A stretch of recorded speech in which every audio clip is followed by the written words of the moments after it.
Welcome back to February 15th, 1998. It is the very first No Way Out. It's also the very last In Your House pay-per-view. Conrad Thompson from Ad Free Shows and SaveWithConrad.com is here with us to review this pay-per-view. Shawn Michaels no-shows the event. We'll get into who fills the spot, all that. It's Analyzing Attitude. Don't forget to like and subscribe to be entered to win a PlayStation 5. It's Analyzing Attitude. No Way Out of Texas, 1998.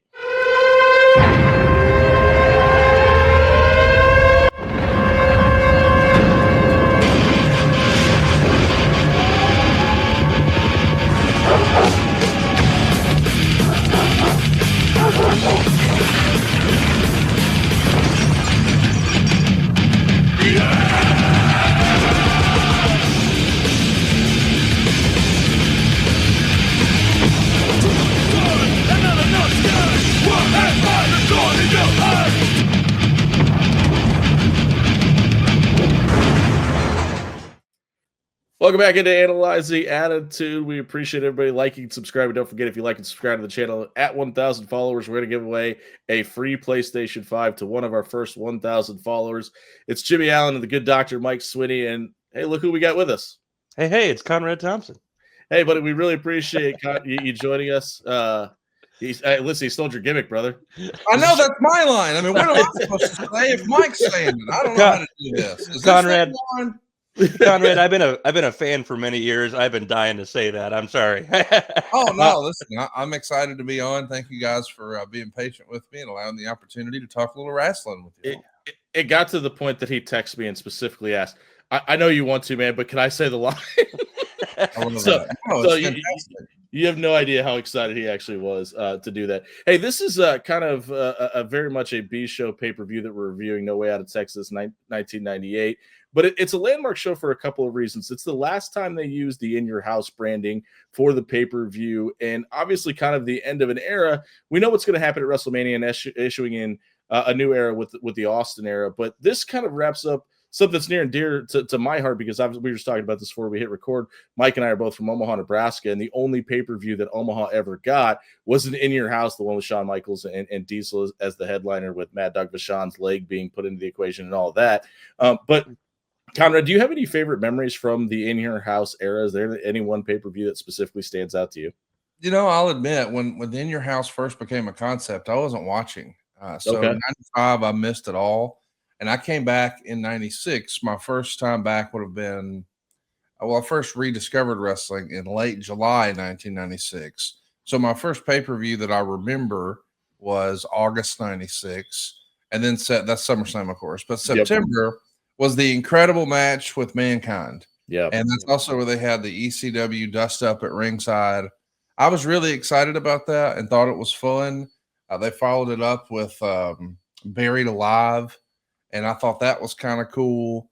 Yeah. And then that regrettable, almost forgettable In Your House It's Time, where we thought it was going to be Vader, but it actually wound up being Sid.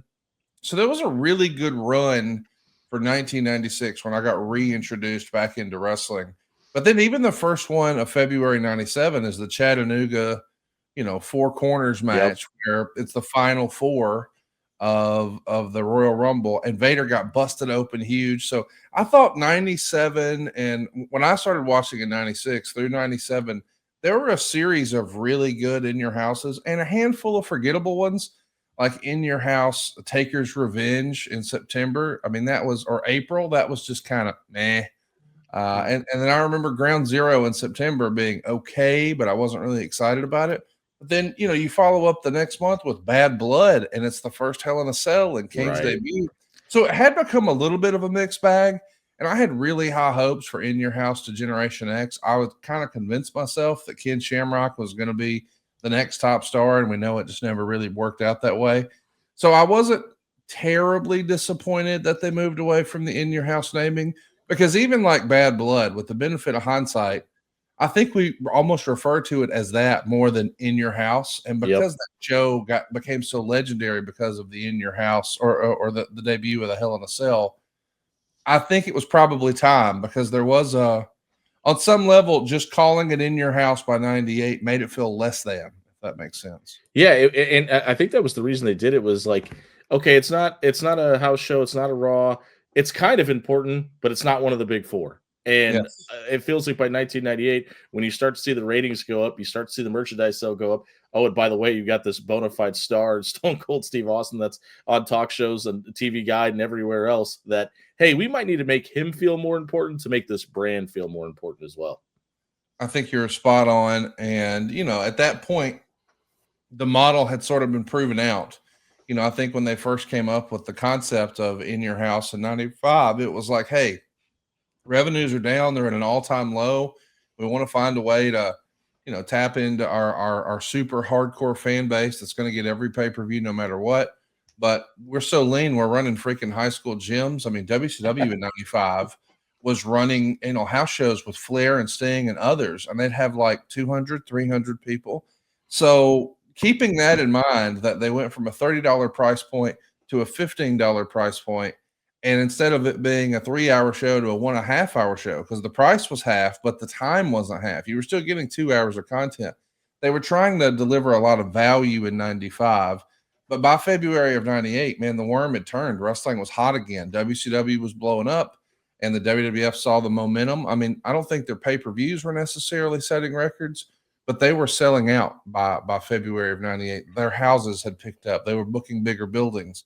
So why not transition into a more lucrative $30 slot? That's kind of an interesting point for a couple of reasons there, because we're obviously 2 months removed from WCW's biggest pay-per-view of all time, and it literally only goes downhill from here. On the other side, obviously WWF is just ramping up and hitting the moon, but this is also, you mentioned the price point about the $15. They actually sold this one for $22. So it was also the only In Your House that they raised the price on as well. So it was a sign of things to come, and probably a little bit of testing the waters. Okay, are we going to ruin the market by doing this when people have expected this, and if not, how do they respond? I think that's incredibly interesting.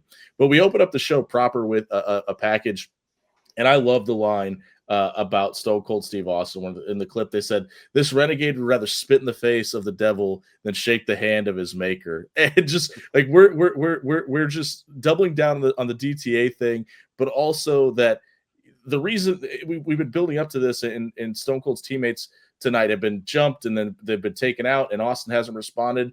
But it's showing, okay, there's a reason that the babyface isn't coming down to make the save. This guy doesn't want to work with anybody, and he's being forced to do this. But unfortunately, as we mentioned, Jim Ross opens up the show telling us Shawn Michaels isn't here tonight. He obviously broke his back in the casket match at the Royal Rumble, and that's why he's not going to be there. We're going to get into who fills in for him. But in watching this, we just had the WrestleMania press conference in New York, where Shawn shows up and is obviously very haggard and is very much off the wagon and all of that. And then there's the moment where Stone Cold Steve Austin pie faces him. And I know he's selling and he's telling the story, but like, we also know that behind the scenes at this time, the Undertaker's taping up his fists at WrestleMania to make sure Shawn's doing business the proper way, right? So I kind of wonder if at this time, like, I know there's a legit back injury, but I just kind of wonder how legit the injury was, and if Shawn may have been not really wanting to do business at this time, or maybe in the state he was in, maybe not even able to. And I know they've talked about it. He's never really mentioned that, but he clearly has some demons at this point in his life. Yeah, he was deep in the throes of addiction. I mean, Yeah. The injury was real. And if we're honest, Shawn Michaels was injured a long time prior to that. Not just the back, Right. but everything else. I mean, even as we're recording this in 2025, it's just been revealed that he's having a double knee replacement. I mean, he's had so many injuries for so long that it's not a surprise to me. I mean, you think about how many bumps he took compared to almost anyone else in his generation. I mean, he was known for having that faster style up and down. And he was the workhorse guy. He was the workhorse guy. He made all the shots. He made all the appearances. And it's also important to recognize that in that era, man, the rings were a lot different than they are now too. So they're about to change in a few months here for one reason or another. That's right. 2 months after this, the rings are going to start changing. But so Shawn put all of that time in, and you really think about when he came in, what is that, like 88? So at this point, he's had 10 years of the busiest WWF road schedule in history. And throwing his body at the ground more than maybe anybody in the company. And realistically, by modern standards on the modern pay scale, for pennies on the dollar. Yeah. So and all that pressure now since 1996 has been on him. You're the guy. You've got to carry us. And we saw this coming in February of 97. February of 97 is when he lost his smile. Right. Now, February of 98 is where, his life has become unmanageable. In the meantime, yes, we had the Montreal screw job, but we've also had, the incredible hair pulling. And I mean, he was fined for stuffing his shorts and sunny days. And I mean, there's lots of off the field problems that we've had, and it's all just finally come to a head. So yes, I do believe that he had a legitimate back injury, but I think it could be added to a whole list of others. I've been able to become pretty good friends with Cody Rhodes in the last few years, and he's only got a handful of injuries that he'll miss a show for. And he is beat to shit on certain days, but it's part of the job. You've just got to do it. Now, I don't think Cody looks for the same home remedies perhaps that Shawn was back then. But when you pile those remedies on top, and I'm talking about Grandpa's cough medicine and maybe something from Meemaw's medicine cabinet, that combined is pretty damn reckless and dangerous. So I think it's totally believable and understandable that, hey, you know what? Let's not throw the baby out with the bathwater. Let's not trot Shawn Michaels out here at a relative lame duck pay-per-view and perhaps throw away our Mike Tyson opportunity. Because we need him. We need him. We've got to get the match in the ring, which is something we've heard Bruce say that was sort of a Vince mantra for a long time. So I think it makes total sense. Pull him from this and make sure he can deliver when it really matters.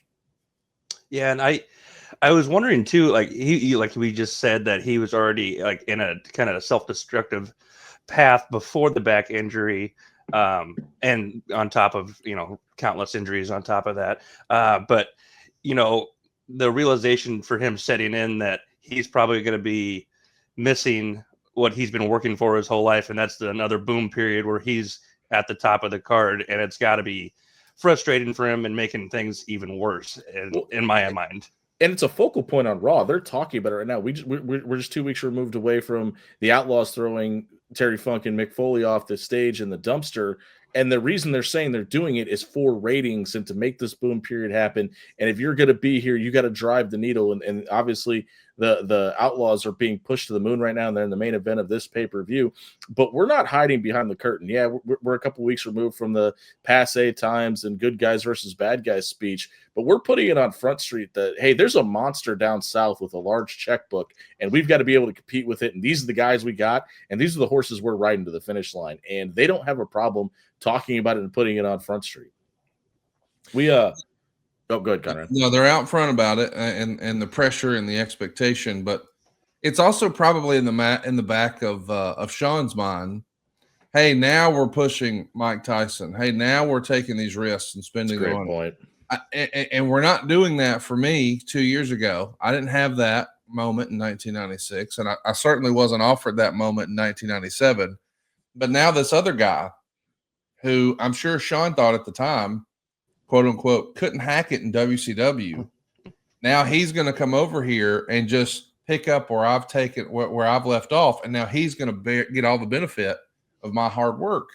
I mean, I'm not saying that's exactly the way it was intended, but I could certainly see if you were under the influence and you were hurting and you had seen your paychecks for the last few years and you were frustrated creatively, physically, emotionally, mentally, and you're also under the influence, probably by a few different substances, it's going to lead to where everything around you is negative and people are now going to avoid you and they're going to treat you differently. And now you feel like, hey, I deserve to be treated better than this because I'm the reason all of this is happening. Without me, you couldn't even do all of that. And it came from a negative place. I mean, this is the quote unquote old Shawn. Yeah. So I think almost anybody, even if they weren't necessarily, a very religious person or whatever, I think anybody would look at that and say, hey, this isn't fair. What about me? I'm sitting here stone cold sober, and I think that's relatable. I mean, I don't think anybody can put themselves in that situation and not feel that way about it. And it's just unfortunate Shawn at this time wasn't able to capitalize, but obviously we know he comes back in 05 and everything that becomes what it is. And Mike and I have talked about this a few times leading up to this. This moment in Shawn's life probably saves his life. So like for all the wrestling of it, and you were just talking about Ken Shamrock a minute ago, Conrad. Like we just reviewed Degeneration X in your house, and Ken was clearly not ready and still very green in that match. and Shawn looked like $1 million at this time. So, you know, the reference that he could wrestle a broomstick and put him over has been used 1 million times. I think that main event of that in that pay-per-view is the ultimate point of that, because Ken's blown up 3 minutes into it. They go an additional 18 and they put on a 3.5-star match, and it's not because of the other guy. I think if you take a look at, if I was to look at any wrestlers like 6 months, maybe it's a little more than that, but I think if you take a look at the last 6 months of Shawn Michaels' run right here, his persona, his swagger, if you will, and his in-ring work, that to me is as good as it gets. I mean, nobody was better than him in the ring. I don't think it's close either. He walked through the curtain. There was such a swagger about him. There was such a confidence in himself that it just jumped off the screen. I would put that Shawn from late 97 up against anyone. I mean, even like, and the swagger I'm talking about, even when he's through gritted teeth and a broken back and probably a whole medicine cabinet worth of stuff. Yeah. When his ring walk at WrestleMania 14. Him and Austin talked about it in Austin's podcast. He said it looked like he was ready to die in that ring, and Shawn said I was. And it from the entrance to the music to getting in the ring to the way he ripped off his jacket, and that I'm so excited to break that down in just a month here when we get to it. But like, there was like legit thought, like, is he really not going to lay down for Austin here? Like, is this going to be his kind of exclamation point on the end of his era where he's able to win at WrestleMania and drop it to Steve later, just by the way he handled himself and told that story? You know, what's interesting too is Dave Meltzer certainly was not a Shawn Michaels fan. I mean, no, he was. Now, you know, I'm not here to slag off on Sure. Dave. I like Dave, but I will say that that's what Bruce is for, right? he always pointed out. Have you seen Bruce? I haven't.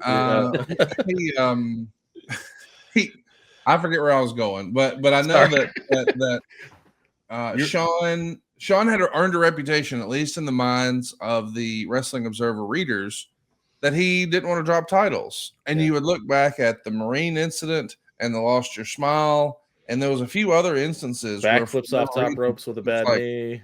Yeah, he didn't want to drop the belt. He doesn't want to do business, blah, blah, blah. So I think there was a fear or a concern. But I think even Shawn understood the difference, respectfully, between WrestleMania in 97 and WrestleMania in 98. Yeah, I'm not convinced that a rematch between Bret Hart and Shawn Michaels would have moved the needle at all in 97 at WrestleMania. I agree about that. There's a lot of people who are really hardcore fans of that match, but the reality is WrestleMania 13 is the lowest buy rate in history. It's the least successful in history, but it also has what most of us, the hardcore wrestling nerds, say is perhaps the greatest wrestling match of all time, and it was Bret and Steve Austin. And we wouldn't have gotten that same match with Shawn. Or anybody else, I think, by the way, just because Bret wanted to work with Steve. I totally agree. But I think, and I'm not saying I know anything about wrestling because I don't, but I had a conversation early this year. I think it was January. And there was a rumor that Dustin Rhodes had re-signed his contract with AEW or was about to, or, you know, would he go back to WWE or all that sort of thing. And Dustin told me that he had just re-signed, but he acknowledged that he had talked to WWE. And I said, well, man, I got to tell you, I don't know what they would have done with you, but I would have loved to have seen a rematch with you and Cody. Mm-hmm. And I think that's arguably one of the greatest and most important matches in AEW history. And as a reminder, they did that on the very first show without any television build. Dylan Freimer from AEW or from DDP's place, he actually built a video with Cody and Dustin. You know, here's the perspective from Cody's point of view, and here's sort of Dustin's perspective. And there were two little videos that posted online, but I mean, really short clips, no real television build. It's not like this was a 6 or 9 month build. It was just two posts on social media, and then we had the match. And we all agree it was a 5-star classic. But if you had proper time to tell that story, I thought it could have been incredible. And I was all excited to tell Dustin that. And he said, I agree, but I'll never do that match again. And I sort of caught me off guard. And I said, well, I'm shocked to hear you say that. Why? And he goes, it can never be as good as it was then. I'm physically not the same person. I couldn't do that same type of match again. Right. I had it in me one time. I don't think I'll ever be able to do that match again. And whatever I do, if I did do it, and if I could be as good as I was that day, I just know in my heart, everybody's going to compare it to the first one. It's not going to be received the same way. So we can work our asses off and pour our heart into it, but people won't love it the way they did the first one because they didn't expect it on the first one. And now the expectations are so high for the rematch. And I thought, you know what? That's crazy because I never even considered that from a wrestler's perspective. But I think that's another reason that everybody is probably blessed that we didn't see Brett and Sean again.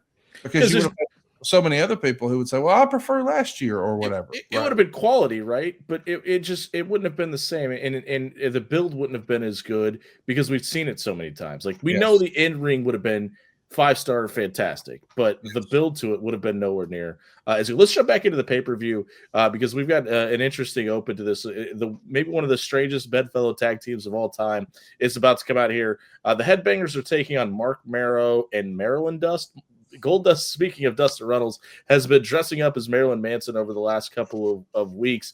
And he comes out here. Marc Mero comes out, and the crowd pops huge for Sable. And he's in this I hate my wife moment. And he sends her to the back. And out comes Goldust dressed as Marilyn Manson with Luna, who is also dressed as Marilyn Manson. So I guess we're doubling down on that.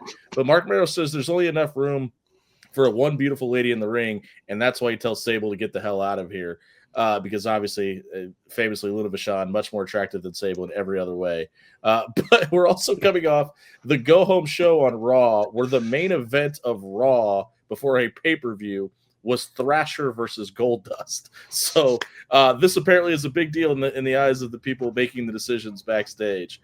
The one thing I loved about the Headbangers was they always worked on tandem moves, and that was highlighted in this match. I mean, every match that they ever did, almost every move set that they had, because they fed the comeback, or they had the comeback a lot, and very rarely got offense in, specifically in this time frame. But everything they did made sense from a tag team stance, and that's what I loved about this match. The one thing that kind of irritated me about Mark, like in this era, is there seemed to be a bunch of guys that really were trying to play to the camera, and doing that didn't work. Like whether it be Marc Mero or Brian Christopher, like Mero's shadow boxing or just always turning to the crowd. It just kind of felt like he wasn't doing enough in the ring to get a reaction. So he was doing some things here outside of his moveset to try and play to the crowd. And obviously he's a bad guy and that matters. But even if you're a heel, you don't necessarily always have to turn to the camera. He does. Went back and counted. He does it 13 times in this match alone. So, but obviously when you have the four guys in the ring, it's going to be a quality match. But there's that moment where Thrash gets stumped on the outside and Goldust smashes his face into the steel steps.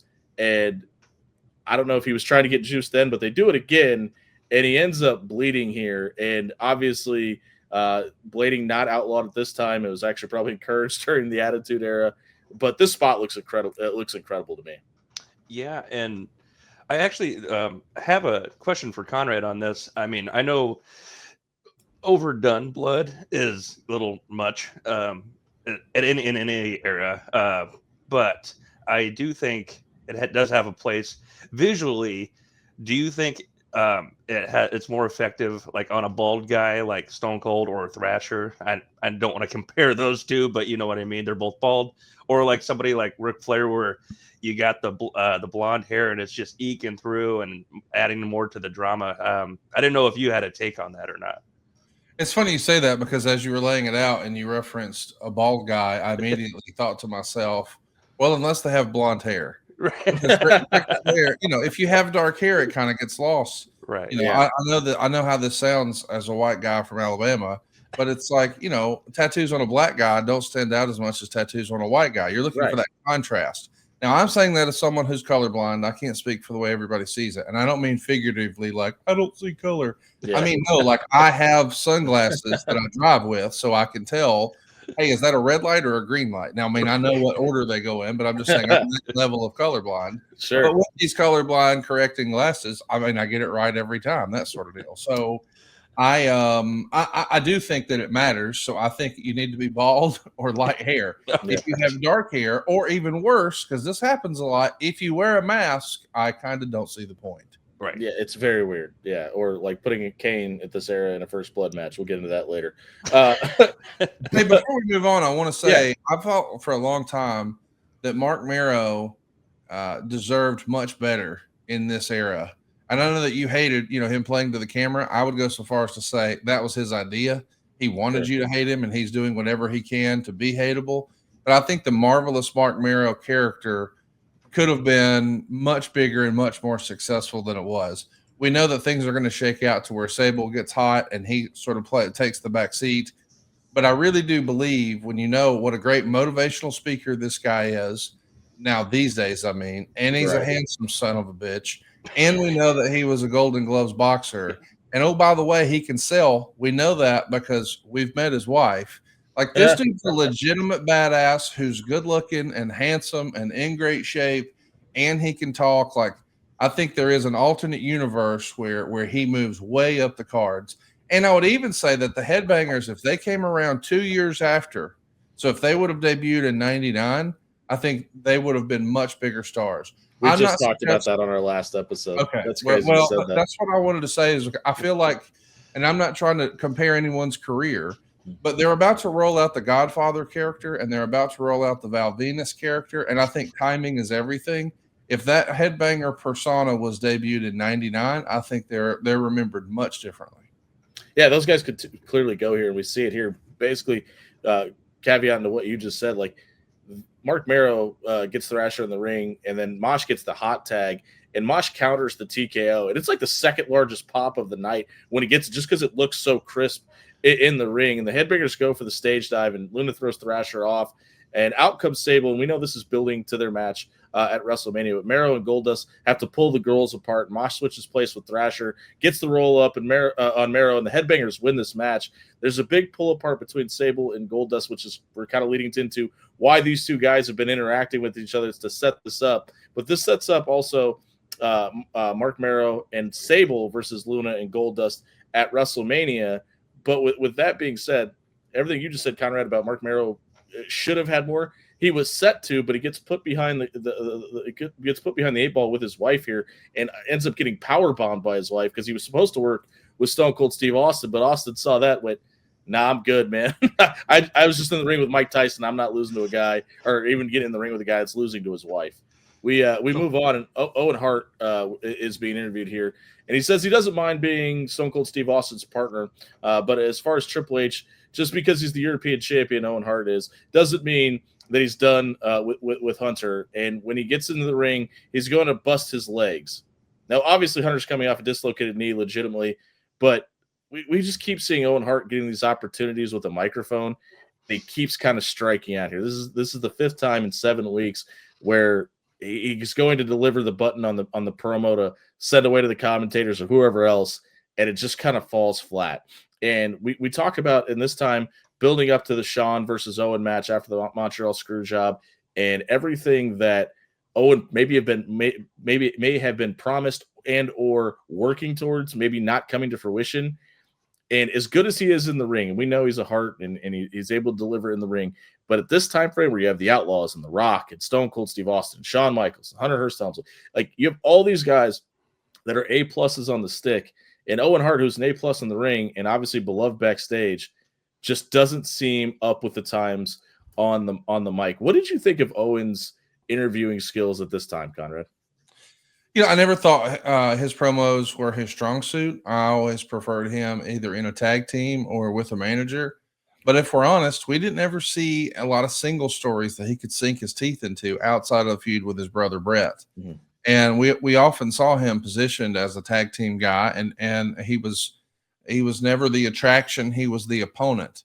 And the person who told me that, who really, I guess, introduced that phrase to me was Paul Heyman. And there was a big debut once upon a time. And we were texting, and he said, yeah, this guy was always the opponent, not the attraction, never the attraction. And I thought that was fascinating because I never really thought about it that way. We've always heard guys like Bruce refer to Andre the Giant as, oh, he was an attraction. But that was the first time I really understood, hey, the designation is you need someone to carry the pay-per-view, to carry the card, to sell the tickets, to move the needle. And then he's got to face someone. Yeah. And Owen at this point was that someone. And respectfully, so was my buddy Jeff Jarrett. Like, Jeff Jarrett was not the main attraction in this era. He was the opponent. Now, years later, he would become the attraction and not the opponent. But I think that transition takes time. And I think we had, for whatever reason, always seen Owen Hart, much like we would later see Chavo Guerrero. Like when we see Owen Hart, we would relate it to something. We would say, "Oh, that's Bret's younger brother." Yeah. We never just talked about Owen on his own, and I feel like that's kind of where we are right here. Is he's caught up in that muck and mire, and it takes a while for fans to see you differently, and it probably takes a while for you to, get your feet under you. Because yes, he's a great in-ring worker, and why is that? Well, he's worked all these live events, 300 dates a year for the last 10 years plus, but he hasn't been doing promos, 300 days a year. So Jim Cornette for a while. That's right. That's right. And now that he's sort of coming into his own, I just don't feel like, or now that he's got that opportunity, I just don't feel like he was totally ready for that. They gave him the opportunity. And I think that's the reason we would see him slotted in with the Nation of Domination and things like that. Up next, we're going to highlight the Light Heavyweight Championship, and I say that as tongue-in-cheek as possible because they've done everything but highlighted up until this point. Sonny is out again as the guest ring announcer 18 seconds after we just had Sable on TV, so we're double downing on 14 to 45-year-olds being super horny at this time and giving them as many blonde, pretty girls as we possibly can. But Brian Christopher comes out here on commentary as well because it's Taka Michinoku versus Pantera, and this match had everything that the light heavyweight division probably should have been that they continue to miss on. Conrad, what was your thoughts of the light heavyweight championship at this period?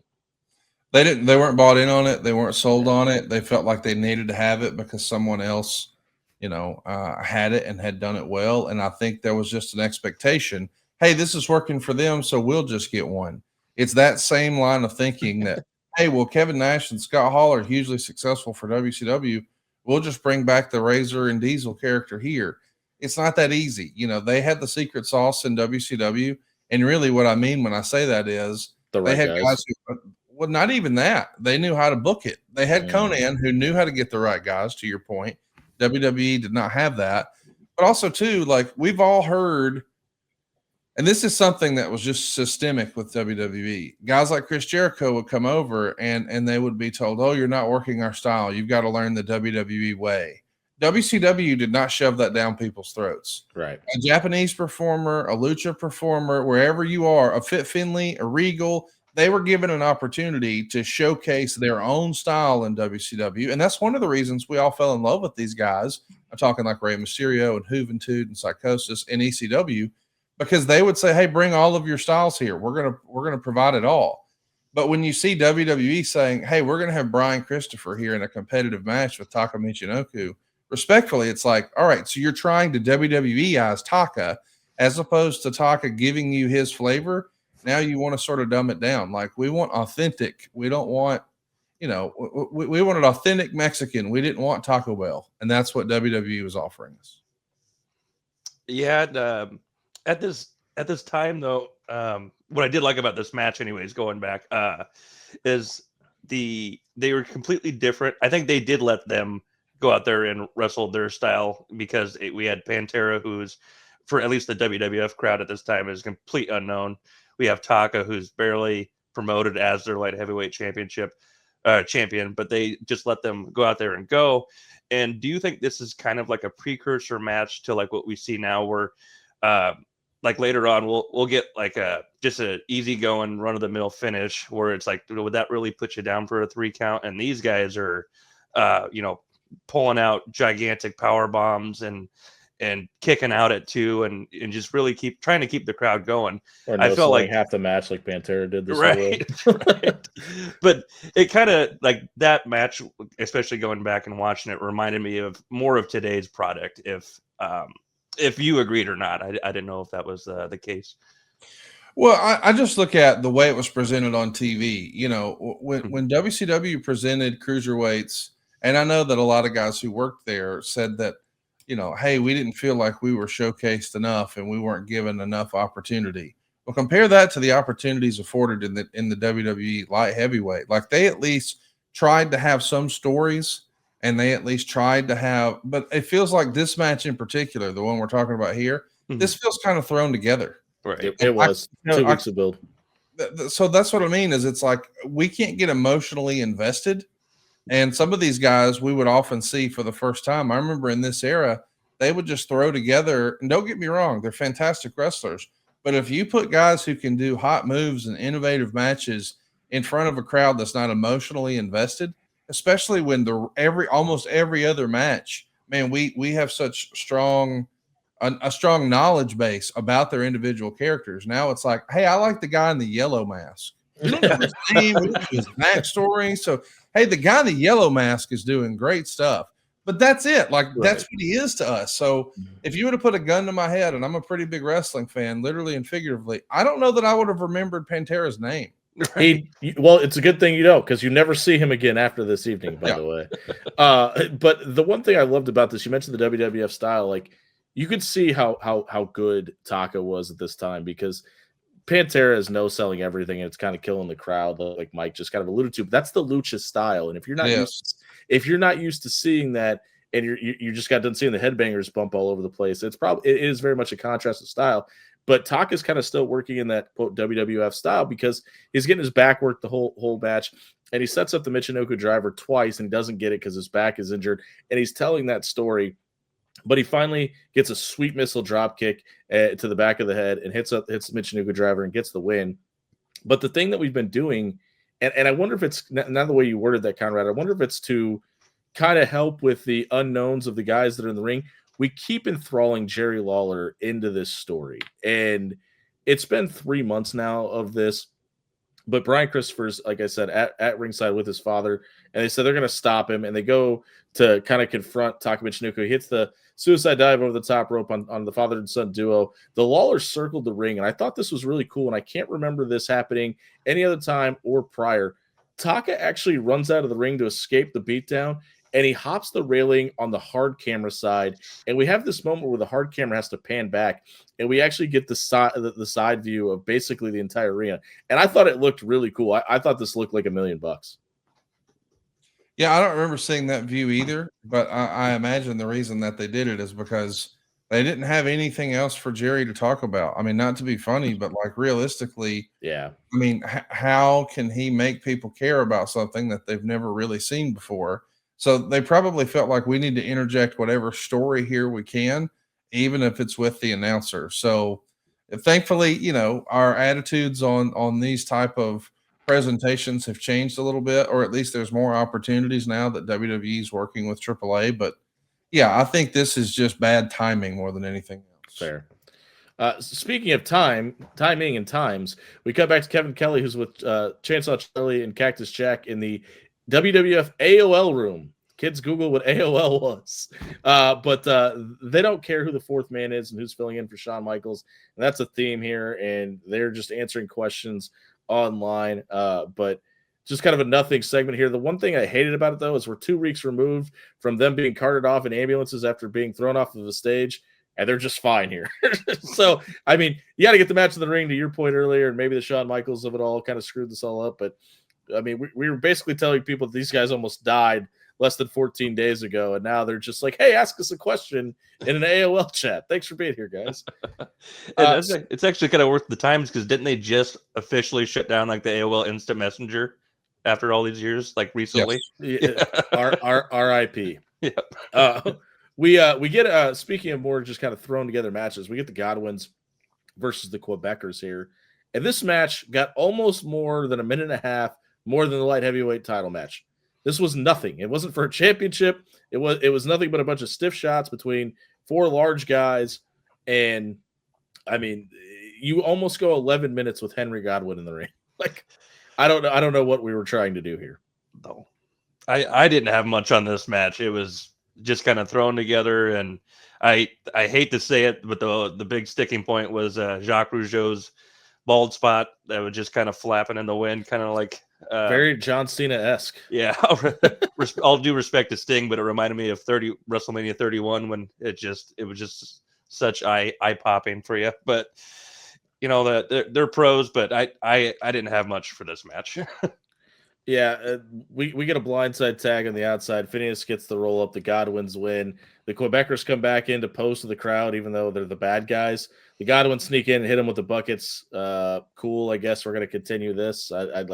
I don't know what else to make of this. They clearly needed something here for some reason, and this is what we got out of it. But we cut to the back, and Doc Hendricks, a.k.a. Michael P.S. Hayes, Napes, is with the Outlaws, asking who the eighth man in the tag team match is going to be. Road Dogg said he doesn't know. He's hoping Doc Hendricks would tell him because DX isn't including them on any of these decisions. And Conrad, Mike and I were having this discussion a couple of weeks ago. There's a moment where Triple H causes Shawn Michaels a match, and they're like, "Oh, Helmsley caused him again." And obviously, we're introducing the Outlaws with DX here. If Shawn doesn't get injured, they obviously have to put an end to DX at some point.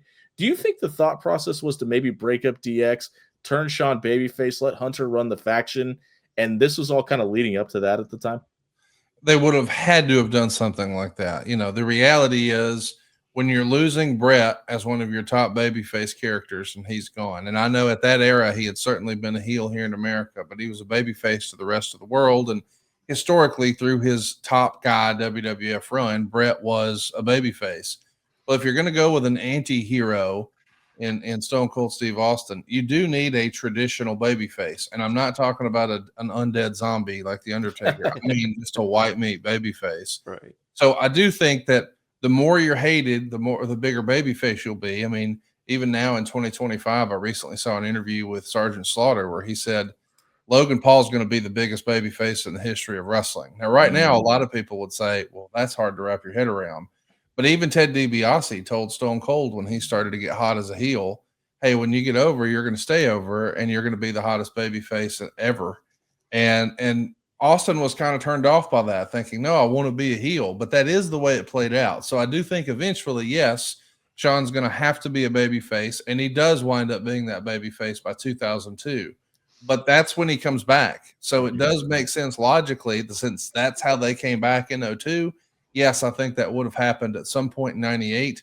I mean, I would even imagine in an alternative universe, maybe there's a ladder match with Shawn and Hunter instead of Rock and Hunter. Oh, that's good. We know that happened at SummerSlam, but Shawn kind of had the reputation of being the ladder match guy, and that could have been really interesting. Not to say that Shawn would have been super interested in battling for the Intercontinental title necessarily, but maybe there was a way to make that make sense in storyline. But yeah, I agree with you. I think eventually you have to have a Shawn and Hunter match. The comments you just made about Logan Paul is kind of how I feel about Dominic Mysterio. I was just going to say that. As soon as they turn him face, I think the sky is the limit for him, and which sucks because he's such a good bad guy. But I don't think he'll be a babyface forever. That's fair. What's great about that character is when they're easy to hate, they're easy to love. Love. Well, they did it with Eddie.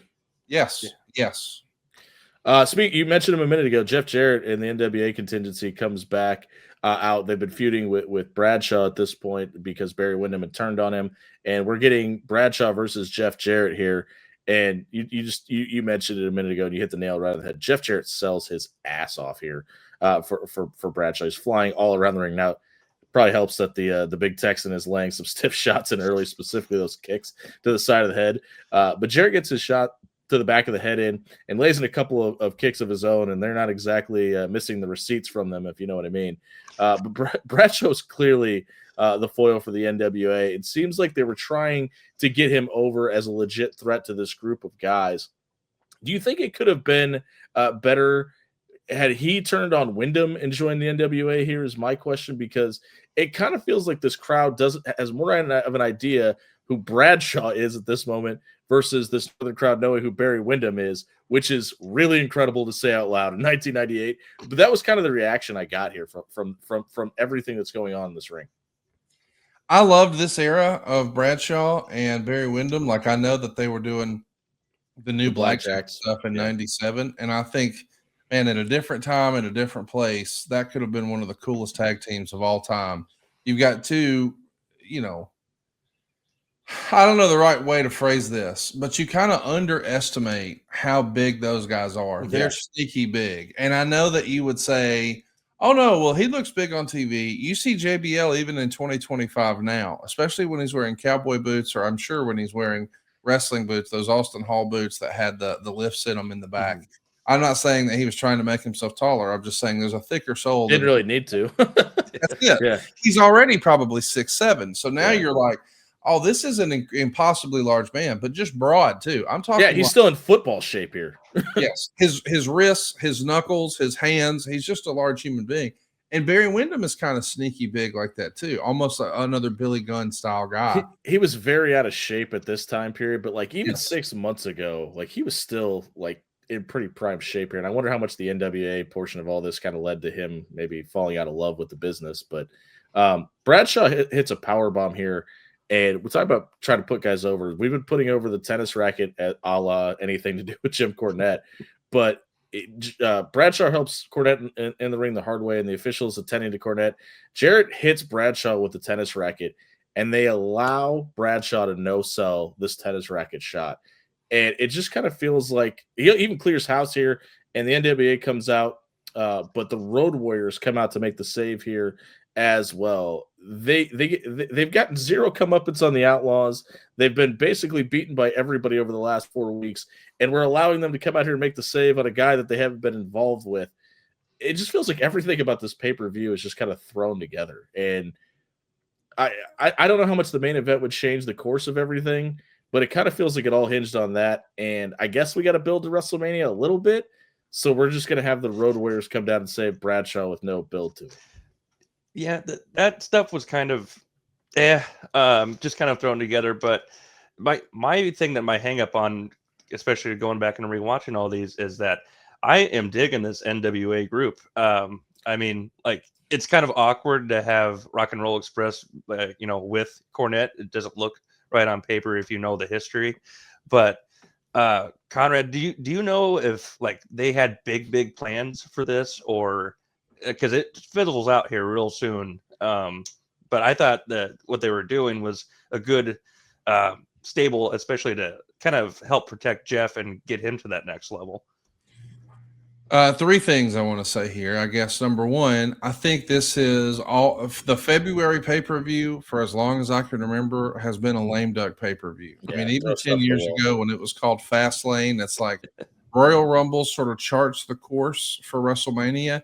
And the February pay-per-view just keeps us what I would call sticky to WrestleMania, keeps us engaged and all that. And I think that's what they're trying to do here. So there are a lot of things where it's going to be presented a little differently. Well, I guess what I mean is TV normally builds to the pay-per-view, and that's where we blow off or finish a story. This pay-per-view by design is not to finish a story, but to continue a story. So if it feels thrown together, that's because it is. So we're paying $22 for essentially a souped up Monday Night Raw without commercials or fewer commercials. But I do think that, Jeff Jarrett in particular here is in a bad way already. I mean, he's only been back since October, and 4 months in, it's obvious to me and anyone paying attention that he's got a glass ceiling installed, and he's not going to be able to break through that. Now he's going to finish his contract out. Jim Ross knows all about that, but that's a story for another time. But I think the bigger piece here to me is, the whole NWA concept. I think that's Vince trying to throw anything against the wall and see what sticks. Behind the scenes, we've heard that, Vince Russo thinks that we need to have crash TV segments. We need to have over the top. I can't believe they're doing that. What are they going to do next? That's sort of Howard Stern mentality. Anybody who's seen the rating scene from the Howard Stern movie Private Parts knows what I'm talking about. There was a discussion when he came out #1 in the books that the pig vomit character who ran the NBC station said, hey, the people who love him say they can't wait to listen because they want to hear what he says next. And the people who hate him want to listen because they can't wait to see what he says next. That's the way Vince Russo was programming wrestling. And Jim Cornette said, that's not the way it used to be. That's not what used to work. We should try what used to work. And I think Vince gave them an opportunity to do both.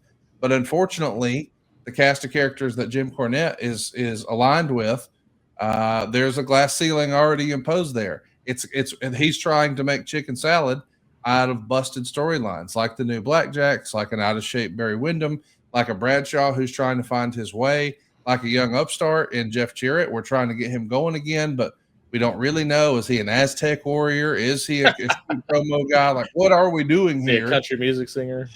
And he's got, something that respectfully looks well past its prime. And I'm talking about the Rock and Roll Express. They couldn't have possibly been hotter in 85 and 86. But by 89, man, their time had gone. And here we are a decade later, and they're still on TV, and it looks like a cover band at this point. So, and they look like they're 10 years past their prime. Yes, and they're not, by the way. But right now, they're still wrestling today. But they didn't evolve. Their gimmick didn't change. We hear guys like Chris Jericho. Oh, he reinvented himself, and so did the Undertaker. But Ricky Morton figured out what worked in '84, and he's doing it in 2024. Yeah, it's kind of hard to be a teen heartthrob with receiving heroin at this point. That's right. I don't appreciate the fact that you didn't give us a Jim Cornette impersonation there, but I will let it slide.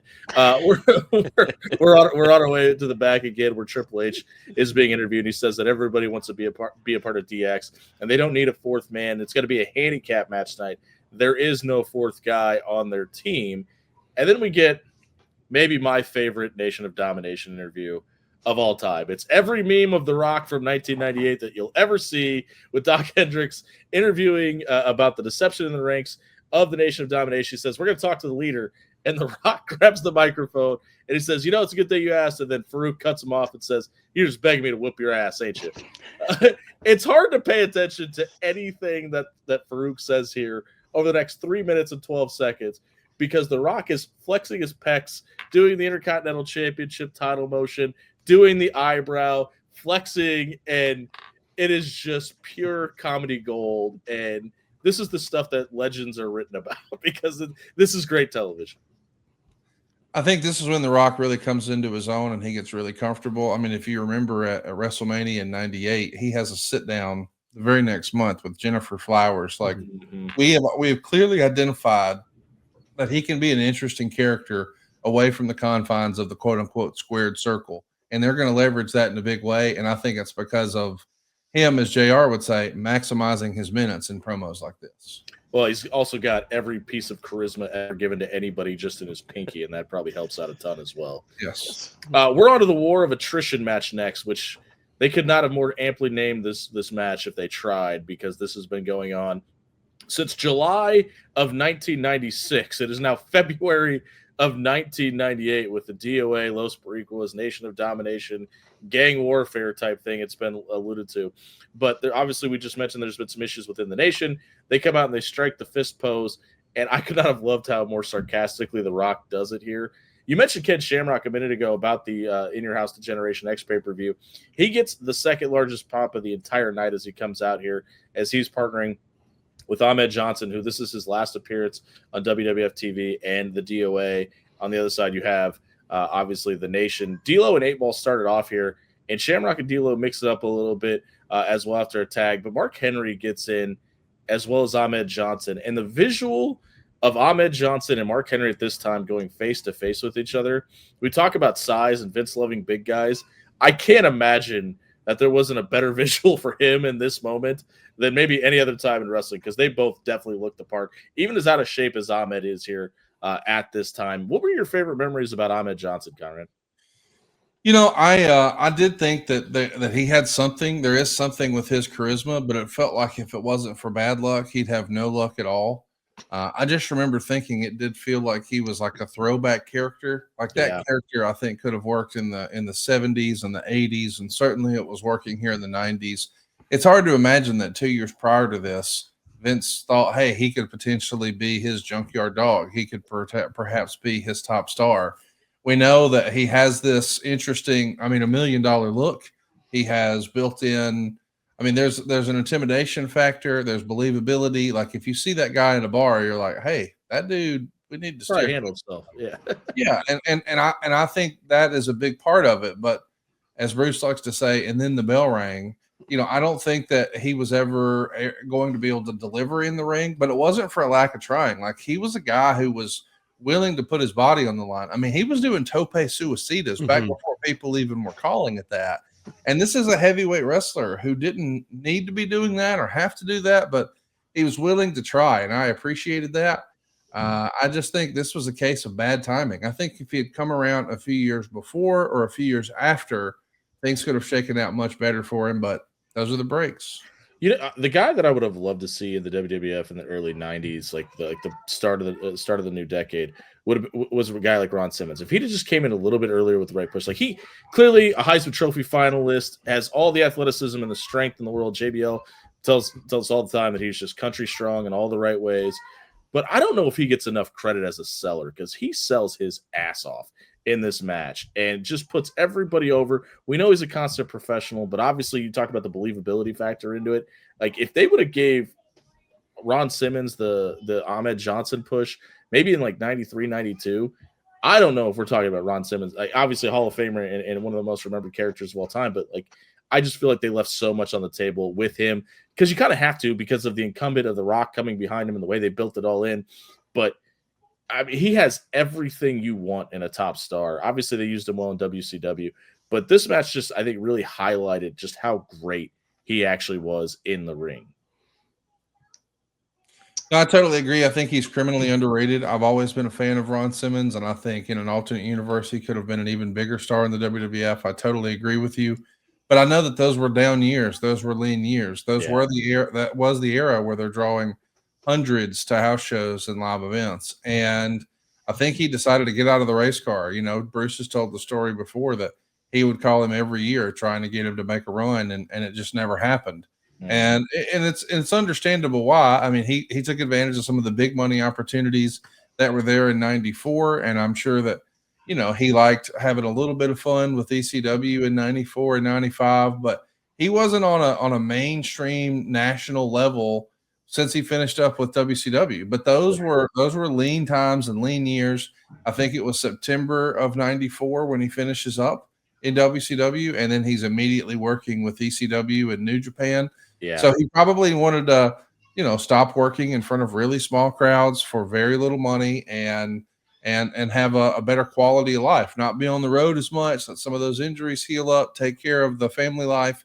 And that's something that I don't think we talk about enough. We always talk about, you know, hey, what could have happened creatively and what were their injuries?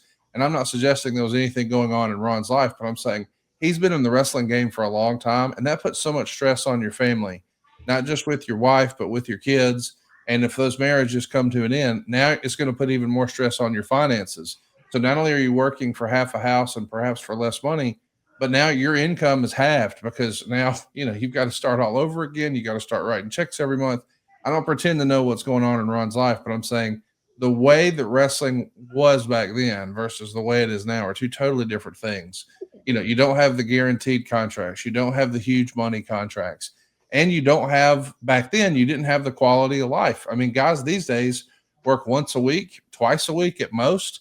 And depending on where you are and with your storylines or how bloated the roster is, with all due respect, you may work once a month. I mean, there's a handful of guys who are making well into the seven figures in wrestling who've wrestled, what, twice this year, 3 times this year? That was not the case back then. I mean, you had to work business. You had to work your ass off to make $100,000 in that era. Now it's a couple things though, right? It's not even just the carnyism of it all being on the road, but it's football injuries adding up and being on the road playing football and everything that and lifting heavy and carrying around all that weight. And let's be honest, most of them have a little bit of performance enhancement. And I know for some reason people get weird about talking about that, but this isn't a competitive sport. You mean guys can't just naturally bench press Volkswagens? That's not a natural thing? No. But imagine the extra stress what a concept. on your joints and your tendons and all of that. And now you're going to fall on concrete. I mean, we've just talked about how hard these rings are.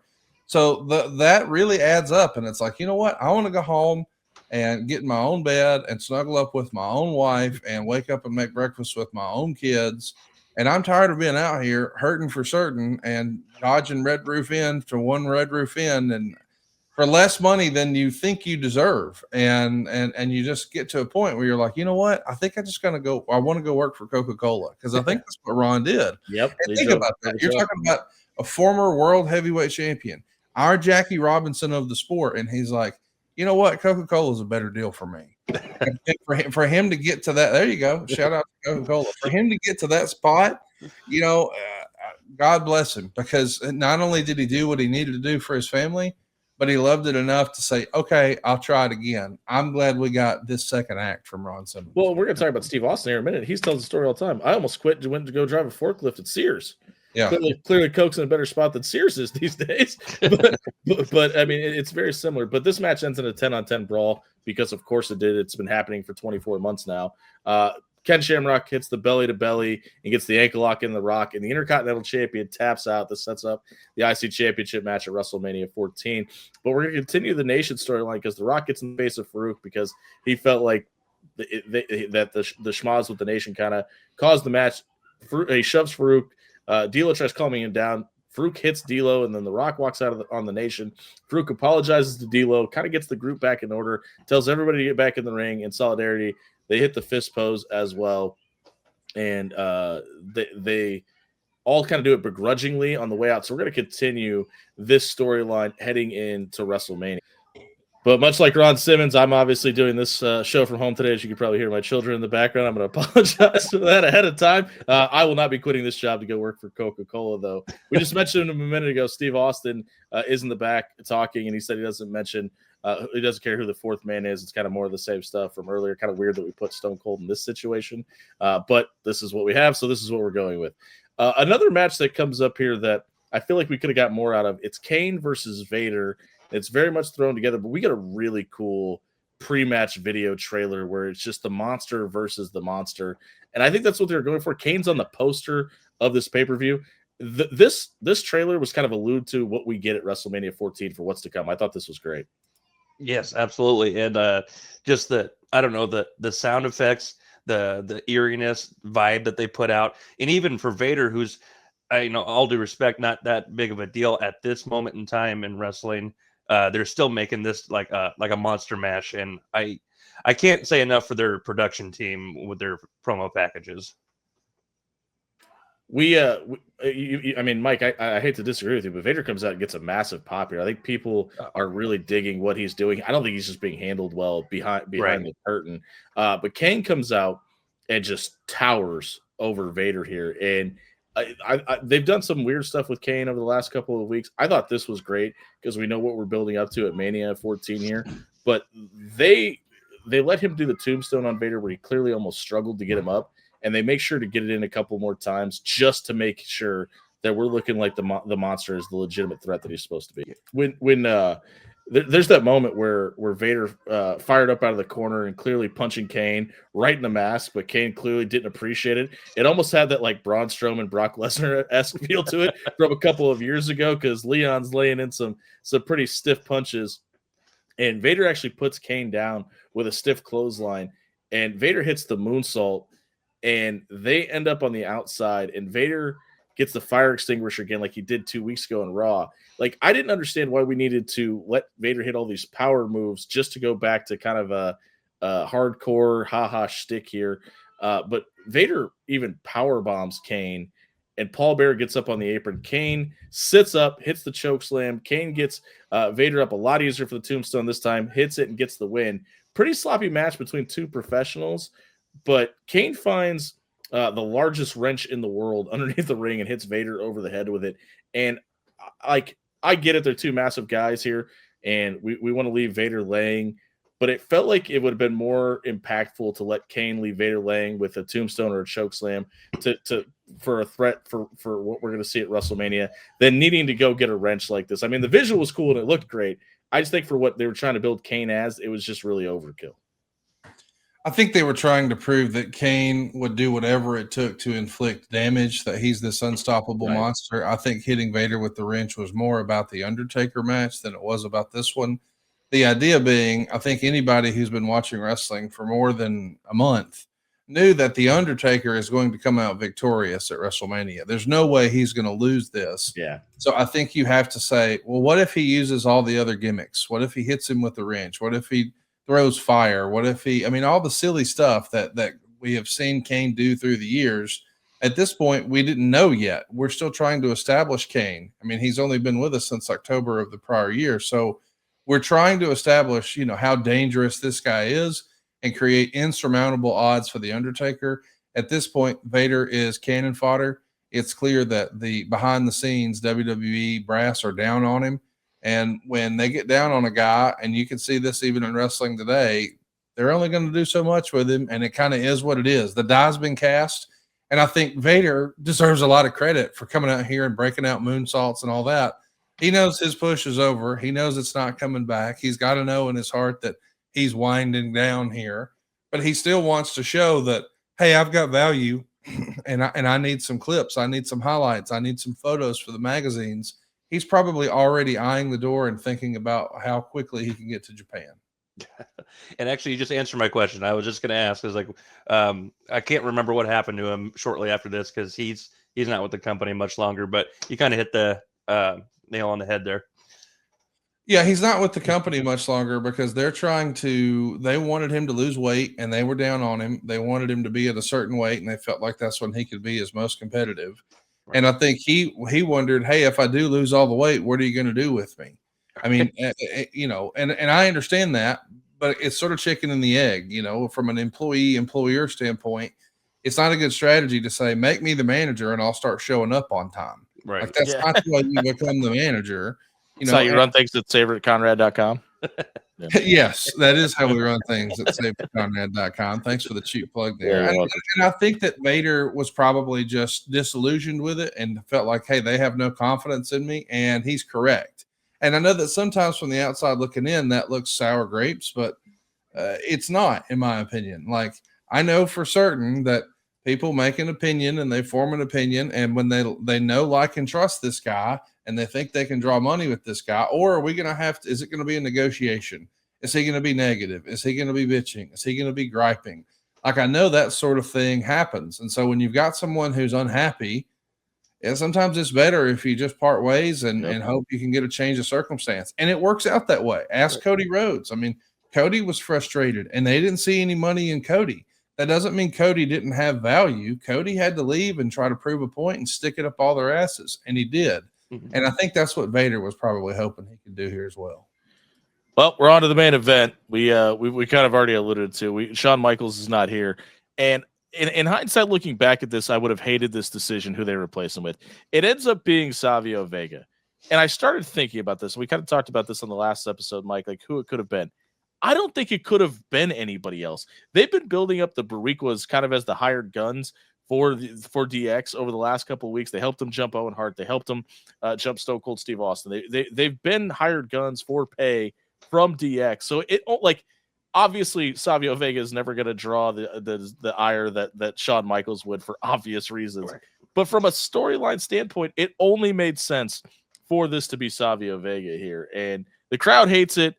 But I don't know. I don't know who else it would have, like maybe The Rock, obviously, but he's already just in action. So I just don't know who else this could have been. Right. And the Rock's character, why would he want to fight somebody else's battle like in that? And he just tapped out earlier in the night. And as we see, the baby faces are going over in this match. So I think you're right. Savio was probably their only bet that they could really do at this time. The one caveat that maybe doesn't make sense is a couple of weeks ago when they threw Charlie and Jack off the stage in the dumpster and they cut up to the backstage of the being loaded into the ambulance. Savio Vega was the one helping put them into the ambulance and checking on them. So that's kind of the one thing that doesn't check the boxes here. But they probably should have had him hiding in that segment. Yeah. Well, nobody knew, in fairness, when that was happening, I don't think anybody knew that Shawn wouldn't be able to wrestle. So I agree. I'm just talking from like logistics makes sense. No, with the benefit of hindsight for sure. But I, to answer the Rock thing, remember now, this pay-per-view is designed to get us to WrestleMania. Right. So we know that Ken Shamrock is going to be wrestling The Rock at WrestleMania. So we need to reverse engineer a way there. And if we know how that match is going to end, we need to tease it here. So that's what they did with Rock and Ken Shamrock because they were involved in the finish there. So now you're saying, okay, we need someone, because this show and this company at this point is all about Steve Austin. We're on the Steve Austin train. So what Bruce has said that is always sort of the best practice of the WWE is if you have to have a replacement, the replacement must be greater than what was there originally. And as you said at the top of this discussion, there is no greater replacement than Shawn Michaels. Shawn Michaels is the top. So we can't do that. We've got to go down the line and see, okay, storyline wise, in Steve Austin's WWF career, not WCW, not ECW, but his WWF career, who did he have history with and who did he have a feud with? And the immediate answer is, oh, well, you go with Bret Hart. Well, he's out of here, so he's not available. He's a little busy you, right now. You could go with Owen Hart, but at that point, that doesn't make storyline sense because he's still a babyface. We're not yet And to where he's already on the same team with him in this match. That's right. So we could have perhaps turned on him, but we didn't know that Shawn wasn't going to be here. So now we've just got to ride out this Black Heart version of a babyface Owen. So who else is left? And the only answer is Savio Vega. I mean, if you look back match reasons, that's right. Yeah. You look back at Austin's first WrestleMania, and I think it was on the pre-show, but it was Savio Vega in '96. And so, when you really look at who he had history with, storyline-wise, it was Savio Vega. Now, granted, when they were feuding, the Steve Austin we see in '98 was not Stone Cold back then. He was still Steve Austin, but it wasn't this character. It wasn't this persona. People weren't with it as much. So I think they probably looked around and said, hey, you know what? We're just trying to keep them sticky for WrestleMania. As long as it's DX, a.k.a. the rest of the group around Shawn, then that's good enough to continue the story. We're just trying to highlight Stone Cold. So on some level, we just need a crazy spectacle. We need violence. And I think that's the reason they pulled out stops like trash cans and barbed wire. Oh, my. Yeah. Hey, if we can dazzle you enough with the sizzle, you won't mind the fact that Savio Vega, this is probably his first and only WWF main event. Right. Well, you mentioned there, and they kind of know where their bread is being buttered at because they've started to notice the reactions when the glass shatters. Maybe just a little bit. The faces come out and they start throwing the weapons in the ring because since Shawn's not available, this is an unsanctioned match, which if you think about it too hard, makes absolutely no sense, but it's fine. The glass shatters, and it's the biggest pop of the night. The camera clearly gets to the aisleway way too early. It sits there for almost 13 seconds. Just waiting for Stone Cold to come out while stuff's going on in the ring. The bad guys got to Stone Cold Steve Austin. They get to him and clearly not just a little bit delayed. It seems like the camera kind of screwed up because the heels even get to the aisleway a little too soon as well. But Stone Cold Steve Austin and Billy Gunn kind of start the match proper, and then everybody gets in the ring since it's not sanctioned. At one point, Austin breaks a broomstick over Triple H's head and then just paintbrushes him in the face with it with the bottom of the broom. Like these guys talked about it throughout their career. They've done a couple things to try to pop each other and make them break character. This was clearly an attempt to do that. But then he racks him with a cord that's on the outside of the ring too, and just gives a giant grin like, I'm going to bring that up to him later. Just to rib Hunter a little bit here. I was really impressed with how much we've been, this has been a running theme on Analyzing Attitude, Conrad, with, we just mentioned the miscue with the music, but there's been some problems with Cameron. Kevin Dunn's crew still clearly being able to try to figure things out in this new era of wrestling and backstage things and things going on. I was really impressed with how much the camera crew was able to coordinate and catch almost everything that happened in this match. At one point, Terry Funk just throws a trash can in the air and lets himself hit himself in the head. Like he just tosses up there and lands on him, and he falls over and sells it. They caught that. The camera crew was really impressive in this entire. We talked about the Taka Michinoku angle earlier. I was impressed with how much we saw all of this going on with 8 different guys and China included, and they captured everything. Yeah, WWE production is second to none, not just in professional wrestling, but anywhere. I mean, we just saw one of the biggest boxing matches in history with Crawford and Canelo the other night. And as great as that production was, I still would give the nod to WWE as being greater. I mean, as great as it is for UFC. I mean, I think when it comes to covering sports, the NFL and WWE probably have no peer. And I would argue that, you could go back and forth. But I think as far as just keeping it fresh and innovating, WWE was way ahead of everyone else in this era. And I think Kevin Dunn deserves a lot of credit. And I know fans have, decided that they don't like Kevin Dunn or they don't respect Kevin Dunn. But if you insert Bucky Beaver comment here. Well, there you go. But I'm saying that's a personal issue between those guys. And I know you're just being tongue in cheek, but I'm saying people who've decided they don't like Kevin Dunn, and I'm talking about us fans, by and large, most of them have never met him. And so we've just been predisposed because it's not like Kevin Dunn is doing a bunch of interviews. He's not written a book. We've never heard a shoot interview. So we've never really heard from him. And I think he's kind of always been given a bad break because those people who worked closely with him, even people who work, on the other channel, as I like to say, they would tell you, what high regard they hold him in. And I know there was criticism for like the quick cuts and things like that happened in WWE. That's not Kevin Dunn's job. That's not him That's the doing producers. that's the director. That's the guy in the truck hitting the button. That's a totally different thing. And I just think, the way all of us fell in love with the way wrestling used to be, because I think like we're doing this podcast now and we're not talking about what's happening in 2025. We're talking about what happened in 1998. And so we all have that nostalgia for the way it was. And I think we all give our credit to Vince McMahon, but we don't give enough credit to Kevin Dunn. So I'm glad that you shouted out and highlighted production here. Love him or hate him, he's clearly pretty damn good at his job. Yes, he is. And that's the thing, is like, why would someone hate him? And I think it's because, well, someone somewhere said they didn't like him. And it's like, well, okay, that to me is not really a valid thing. Yeah, but why don't you? We're trying to get to the root of it. Yes. I love how for no reason at all, other than the fact these guys are clearly just gassed, it just becomes a traditional 8-man tag, and they all just start standing on around the apron like it's an actual tag match where we just did 7 minutes of unsanctioned stuff. But we get the highlight of probably the entire night. Billy Gunn goes in to break up the gun. Stone Cold Steve Austin from about 18 feet away chucks a trash can at him, just hits him flush right in the face, and just drills Billy Gunn. That trash can shot is one of the greatest trash can shots in the history of wrestling. It might be number one. Yes. And the fact that he threw it from that far away makes it that more impressive. But we get that scary moment where Terry Funk is hanging between the ropes and actually falls out of the ring and lands on his head. And Terry Funk is 53 at this point. So, I mean, a lot of concerns for an elderly man falling straight onto his head, but obviously finishes out the match. But Savio Vega wraps barbed wire around Cactus Jack, and we get that really cool look where when Jack's making his comeback, he's peeling the barbed wire out of his skin to show you how real it is. Mm-hmm. And obviously he's got some experience in Japan and stuff, but what we just talked about with the WWF cameras, getting that shot and making sure we could see it, you're not going to see that in a New Japan match in 1998. You know it's there, but you get the ability with WWF's production at this time to be able to see that. But after some pulling of barbed wire and Road Dogg coming in and missing a dropkick, Mick's able to get the hot tag, and it could have only been to one person. It's the Stone Cold Steve Austin. All the heels in the ring, all the faces are just standing around watching as Austin is just clearing house and bouncing guys off turnbuckles. Austin hits the stunner on Road Dogg and gets the win. Stunner to Billy, throws Hunter off the apron and hits the mid-rope pose. Chyna gets into the ring. Now, we talked about this earlier with Sable and everything going on with Marc Mero. I thought it was really interesting at this moment. JR has the great line that she's in no man's land, and the King says, well, she's not a man. Chyna shoves Austin, and Steve does the best he can to kind of avoid the confrontation.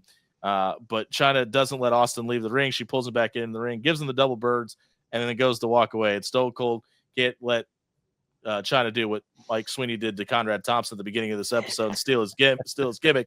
So he hits the stunner, and the crowd goes nuts. And JR closed the show and says that Mike Tyson or Shawn Michaels could get that same exact moment of a stunner at WrestleMania, but either one, somebody's going to get their ass whipped. And we close the show. And Conrad, what we do is we always grade the show at the end of the episode. Before we do that, I want to point something out if that's okay. Yeah, good. I think this pay-per-view, the finish of it, really highlights more than most things, I think, in this era of how moments matter more than matches. Because when the show was over, nobody was talking about, I'm disappointed that we didn't get Shawn Michaels. And no disrespect to Shawn Michaels. We all love Shawn Michaels. But I think what people were talking about were the barbed wire, and more importantly, the Chyna stunner. Yep. At that point, we've not seen anything like that. And the idea that our biggest hero, our biggest baby face, the guy we're really paying to see, the guy we're hoping to see become champ next month, he hit a stunner on Chyna. That tells you where Chyna was in the wrestling space and where she was in the WWF, but also what a great visual it was and what it felt like a big moment. But speaking of moments, I thought I had this right. I wasn't sure. I asked Grok, and Grok has confirmed. Okay. This pay-per-view is the first time barbed wire was used in the WWF. I was going to ask you if you knew that, actually. That was my next question. That's incredible.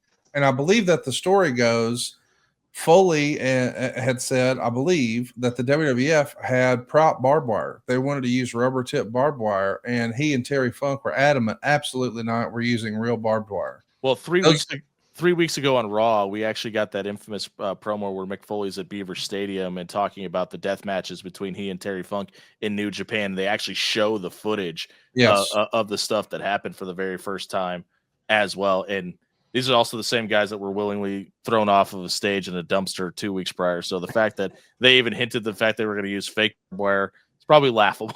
They were probably insulted. Yeah. Yes, they were. That's it. These guys were not scared to do it. That they would have probably felt like, hey, we're not a P word. We're gonna do the real thing. And I'm glad they did. I think this pay-per-view is probably most notable for those two things, not even for Shawn missing it. Yeah. It's for the Stone Cold Stunner on China and for the first use of barbed wire in WWF history. I think that ultimately will be the legacy of this show. Yes. Well, let's grade it then. Like I said, I'm gonna give it a C plus, just for the lackluster Savio moment, the Henry Godwinn tag team match with the Rougeaus, and just way too many backstage interviews, and probably the light heavyweight title match. I'm gonna go a C plus. I didn't love it, but I thought it was still it delivered specifically at the end. Mike, how do you grade it? I went a step below you. I went with just a C. Basically for the facts that you just stated. There was a lot of, I thought, clunkiness, a lot of stuff that I just thought was thrown together, which we've covered. We're on the way to WrestleMania, so we got to get some filler in there. But I didn't hate it. I didn't love it. I gave it a C. Conrad Thompson? I'd give it a B minus. I guess I'm a little more optimistic about it than you guys. I just feel like in this era, it was starting to feel a little bit like Hogan at his peak, where you could sit through 4 hours of TV, and as long as you knew you were going to see Hogan before you went home happy. I think that's where the audience is with Steve Austin at this point. And there's such anticipation for him getting here. It almost feels like we're all waiting on bated, with bated breath, like, when's he coming out? We need him next. And it almost anything you could have put on the undercard would have just been, okay, but when's Austin coming? I think that's where we are. And so the visual of him hitting that stunner on China, I think is a big time visual, and made this pay-per-view a very memorable moment, especially in just the storyline arc of Stone Cold. Because at this point, we've seen him stun Vince McMahon. We've seen him stun Sergeant Slaughter. We've seen him stun all these other officials. And we know that, hey, he's about to be in the ring with Mike Tyson. What can we expect there? What would he be willing to do or not willing to do? And for him to dust off a stunner for China, and shout out to China and even WWE for allowing it to happen, because I think it added a lot to the presentation. So, and as a hardcore tape trading fan from 1997, the idea that we were seeing barbed wire in WWE, I remember being very, very excited about it at the time, thinking, hey, what does this mean? What will this lead to? So I was really optimistic coming out of it. I agree up until this point. I mean, in my opinion, this was a one-match show. But respectfully, so many WWF pay-per-views were. This is the era where the WCW show, the undercard is just one banger after banger, as the kids say these days. And then the main event was lackluster. The WWF was always the polar opposite in this era. The undercard is just kind of meh, and then the main event is kick-ass. I was a Vader mark, so to see him break out a moonsault, to see the debut of barbed wire, and the lasting impression being, because that's what people went home thinking about. That's the last big scene, the stunner on China. I thought they did their best to make chicken salad here. And I would even argue the match wouldn't have been as good with Shawn. I know the match would have been fun. It would have been different, but I don't know that it would have been as much of a Stone Cold showcase. We got a Stone Cold showcase here with a great moment from China.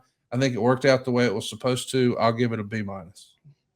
Well, we kind of jokingly said it a minute ago, but we appreciate you taking time out of your day. Is there anything that people should know about SaveWithConrad.com that for whatever reason haven't seen a wrestling podcast, and this is the first one they're watching for some reason, that people should know about that you can help out with their mortgages? Well, I appreciate that. I am Conrad the mortgage guy for a reason. I've been doing mortgages. I just celebrated my 24-year anniversary last month. Congratulations. It's always been thank you, sir. It's always been my true passion. I really, I don't mind sharing. My family filed bankruptcy twice in my life when I was a little kid, and we really struggled financially. And I know that it wasn't for lack of trying, man. My dad worked 2 and 3 jobs, and they were always working from can to can, but they just didn't really understand that the system is set up against you. I mean, even the word mortgage is Latin for pledge until death. It was a product that was designed to get 29% of your gross monthly income every month until you die. Bankers are trained and brought up into the business to make commissions based on how much money is under management. They want to control 29% of your monthly income every month until you die. That's not the American dream. The American dream is to own your house free and clear. The American dream is to have the peace of mind of retiring on time. And I say that because I still field calls from people who are, say, 50 years old, and they want to know what a 30-year interest rate is. And I appreciate that, and I'm happy to help serve them as best I can. But I often ask them, hey, man, how old do you want to be when you retire? Are you going to retire at 62 or 65? Or are you on the work forever plan? And if they hit me with, I'm going to retire at 65. Well, how will you retire at 65 if you won't retire your house payments until you're 80? I want to encourage everyone listening to this to start with the end in mind, and let's work backwards. Let's think about how we can restructure our debt to get out of debt as fast as we can. And if you're listening to this and you've got young kids, maybe you've got a 1-year-old and a 3-year-old with a 15-year loan, but you've probably decided you can't afford, if you're listening to this, I want to challenge you and say, I don't think you can afford not to have one.